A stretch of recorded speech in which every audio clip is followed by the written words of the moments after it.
Welcome to Branching Out, a podcast of best practices and lessons learned for city leaders everywhere, from Farmers Branch, Texas, on the northwest side of Dallas and just a little ahead of the curve. Now, here's your host, Jeff Brady. And hello again, everyone, from our Farmers Branch studio, and welcome back to Branching Out. This is a podcast that's focused on ideas and solutions for city managers and leaders at all levels. And in each episode, we're really going to spend just a few minutes offering tips and tactics to address big issues. They're practical and they're proven. And we hope you might be inspired with an idea that suits your city or organization and take it on to great success. And what a timely topic we have today. We're going to address a concern that the entire country is facing right now and has faced for some time: the shortage of workforce housing. According to the nonpartisan GAO, or Government Accounting Office, it's a long-standing challenge here in the United States, and in Farmers Branch, we have a solution. And we're going to discuss it today with James Armstrong, CEO of Builders of Hope, Chris Lewis, his Chief of Real Estate Development, and, of course, Allison Cook, our Farmers Branch Director of Economic Development and Tourism. So thanks, everyone, for joining us here in our Farmers Branch studio. Pretty nice, huh? Absolutely. Yeah. Branching out. Yeah, I feel like I'm on The View. Yeah, exactly. Well, yeah. We should be so lucky. Right? First of all, though, I have a huge topic, complete disclosure. I have to let you guys know I am a book dealer for Allison. Okay. So she's always asking me what to be reading. What are you reading right now? And so it's an ongoing conversation. So Allison, what is it? What are you reading right now? Oh, gosh. Right now I'm reading a John Grisham book called The Exchange, which is right after The Firm. Yep. And I'm reading a Jamie Winship book called Living Fearless, which I highly recommend. Two at once? Two at once. Okay. James? So I'm a natural overachiever, so I'm reading The Achievement Habit by Bernard Roth. Really? Yeah. That's interesting. dense. It is, very much so. Okay. Chris? I'm reading a book by Robert Greene, which is The Laws of Human Nature. The Laws of Human Nature. It's a little dense, but informative. Yeah. Is that a quick read? No. It's quite lengthy. I'm reading, my aspirations are much lower. I'm reading a thriller, Ruth Ware. Oh. They call her the new Agatha Christie. So there's always a couple of dead bodies, and you have to find out who did it. Exciting. So now that we have that important topic out of the way, this is a critical time for us and a happy time in Farmers Branch, because we have just had a momentous occasion, which was a groundbreaking recognizing a new partnership between the city and the Builders of Hope. So we had a camera there, and we want to show everyone just a little bit of what that was like. So let's roll that video.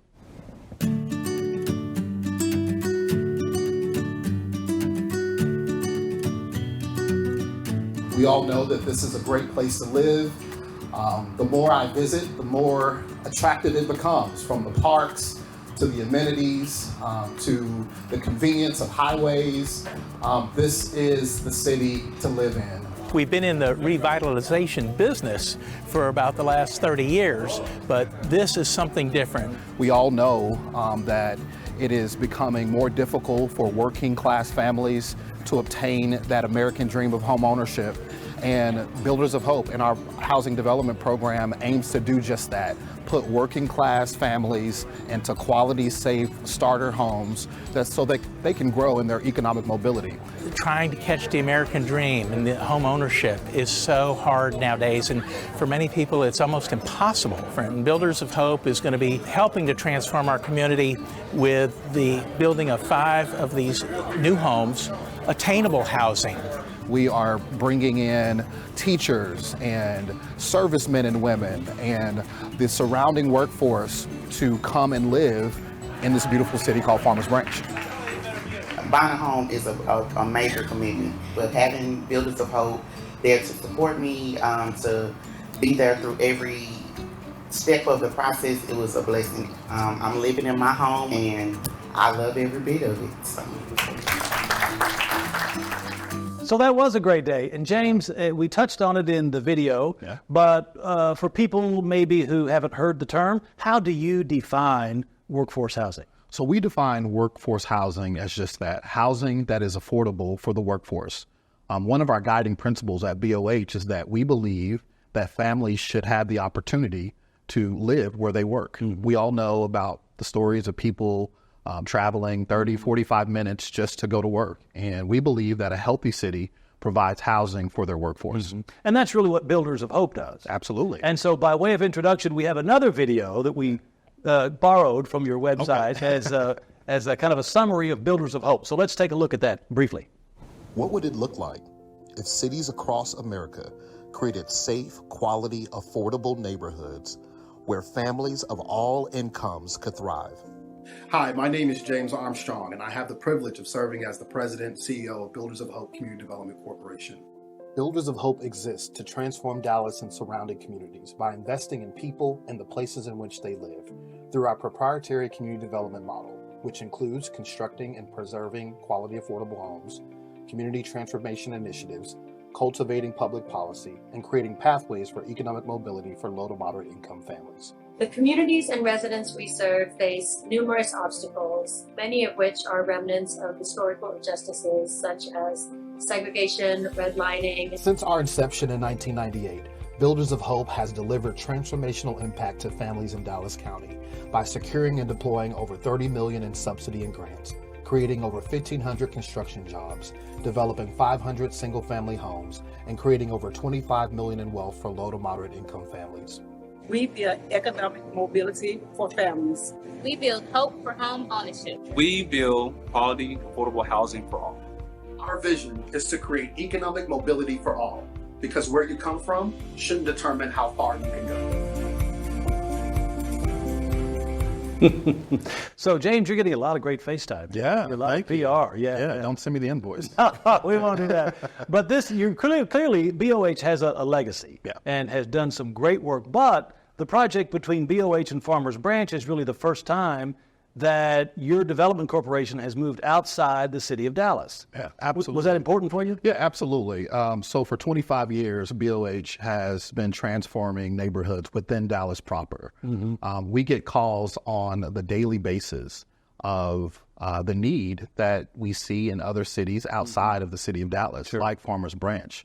And it's important for us because workforce housing, again, as I said, it's a guiding principle that we believe that if you're going to have a healthy, vibrant city, you have to start at the neighborhood level. And that's what we've done. We call ourselves the neighborhood builders because we start at the neighborhood level. Well, and I wanted to bring in Allison. Allison, you've been with the city of Farmers Branch for some time, so you know we've done partnerships and projects where the city has helped inject new life into neighborhoods, neighborhood renaissance programs, but this is different.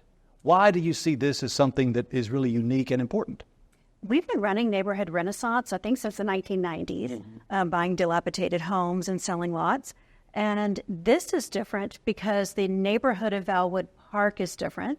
And when we started buying homes and lots in that area, we wanted to make sure that what we put back would match the needs of that particular area and not disturb the original fabric of the community. And so it took some time, but I finally met Builders of Hope and started talking to them about what they did. And it really was a nice marriage between what we needed and what they provided. With one caveat, I asked if I could have full control of all the designs. Yeah, and how did that go? Not well. The gray hair, it aged me a couple of years. Was that a big ask? It was. It probably delayed us probably a year, but I feel proud about it. And then the Porches of Valwood Park is the name of the project because each home has a front porch, and curb appeal is important to me. And, you know, you want to be proud of where you live. Design does not need to be expensive. It needs to be thoughtful. Well, and that's part of building a community. Absolutely. That's in line with a community development model that you build porches by building community. Right. Yeah. And I wanted to ask Chris also, so from your perspective, Chris, how do you go about finding the right partner, whether it's Farmers Branch or another community, and then within that, finding the right lots and locations for a project? Right. So as far finding those partnerships, one thing is that, it's based on our model is that, we're looking for cities and municipalities that are looking to, resolve the issue with workforce housing as one. Secondly, as a community organization, we're looking to improve some of those vacant lots against blight, public safety issues. And doing so has been a CHODO, which is a Community Housing Development Organization. Community Housing Development Organization. Okay. So we're able to access lots through the Urban Land Bank program through the city of Dallas, as well as partner with Dallas County and other cities to access some of those lots to build the workforce housing, but also there's a lot of private developers just looking to do good work with the land that they own as well. So we're able to utilize, our access to certain pre-development funding for those opportunities as well. So it might be a developer, it might be a city that's looking for a partnership. There's a lot of ingredients, it sounds like, Absolutely. to find just the right location. Absolutely. That's very true. But it's a universal need. I mean, there's cities pretty much all over the country that have this need, and they're trying to address it. Yeah, it's a common phenomenon that we know in not only just big urban cities, but also cities like Palestine and smaller cities. And who are the people? Builders of Hope has been doing this work for 20 plus years. So who are the clients ultimately who move into these homes? So it's a natural fit for us to prioritize individuals who are from the area, right? Someone goes to school, gets a job, and wants to come back to that neighborhood where they grew up. We want to get those people in homes. Why is that a priority? Because we believe that they would be engaged. We believe that that is an ingredient to really building a strong neighborhood. They'll be engaged. They love the area.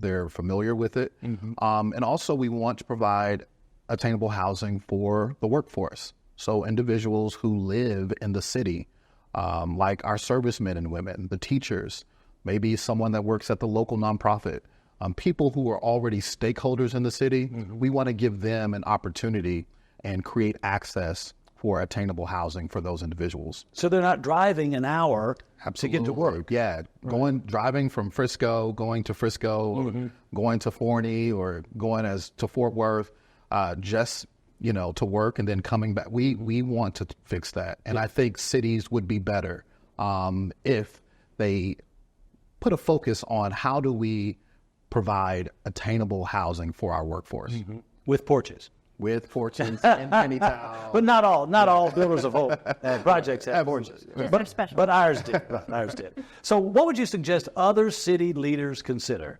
James, if they are interested and it's not just a buzzword, workforce housing, but they really want to dive into figuring out how this could work in their community? What do they need to do? What are the takeaways? Yeah. So Chris alluded to it. We have a model, right? And we think that this model that has been successful for 25 years, transforming neighborhoods in Dallas's urban core, it works. And that first point of that model is you have to be able to use data to be informed by your decisions and use the community to drive your decisions. So data informed, right? But community driven. Yeah. In some cities, we do it the opposite, right? We use data to drive it, and community input is just something on the back end. But that's not how it's supposed to work. If you want to build inclusive, healthy, thriving neighborhoods, you informed by the data. We spent more meetings talking about comps and sales prices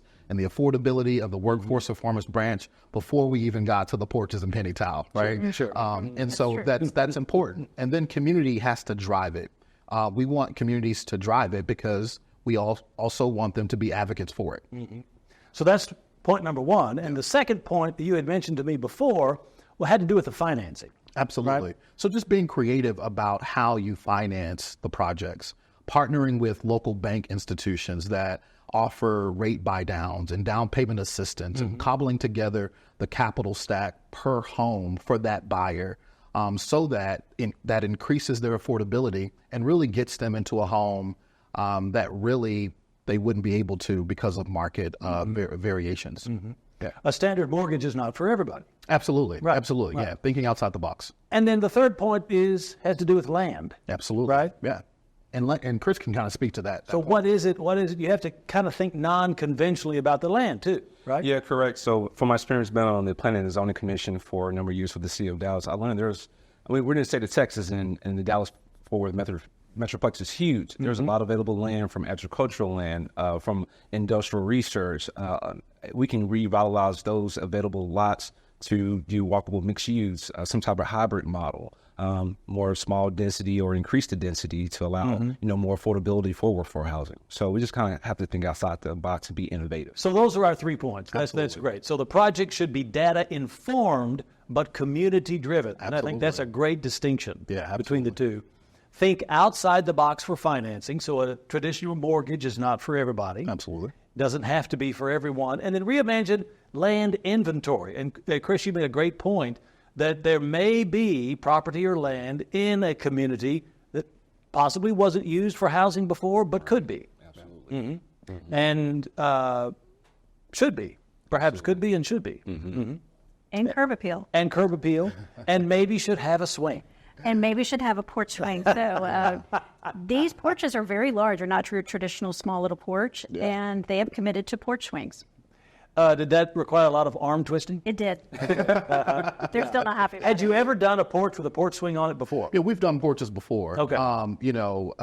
One thing about our model is that we just don't build homes for shelter, but we build homes for economic mobility. So curb appeal is just part of our model. If you look at our homes, you would think that they're market rate homes, that they are homes that don't have any subsidy to it. And that's what we want to do, right? We've been doing that for 25 years. And so it's very important for us to make sure that when someone walks into their home, that it doesn't feel like affordable or attainable housing. Mm-hmm. It's a home. Absolutely. It's a home that they should be proud of. And on average, our home buyers walk in with about $60,000 of equity on day one. Wow. Yep. That's impressive. Yeah. And there's already been a lot of demand. We've already had a lot of interest, even after a few weeks in Farmers Branch. Absolutely. Yeah. And we're sending them all to your website. Send them all to boacdc.com. Okay, well, thanks all of you for joining us for Branching Out. It is a huge topic, workforce housing, and clearly we have only scratched the surface. But the principles for other public leaders who want to invest in workforce housing, once again, first, the project should be data-informed and community-driven. Second, it's best to think outside the box on financing if necessary. And third, city leaders should really reimagine land inventory and think about what's possible. And there's a lot more information, James, on your website, and that's bohcdc.com. Absolutely. Right? bohcdc.com. So thanks for checking out Branching Out. Again, this is a new podcast of ideas and solutions for city managers and leaders everywhere. From Farmers Branch, I'm Jeff Brady. Join us again next time and keep branching out.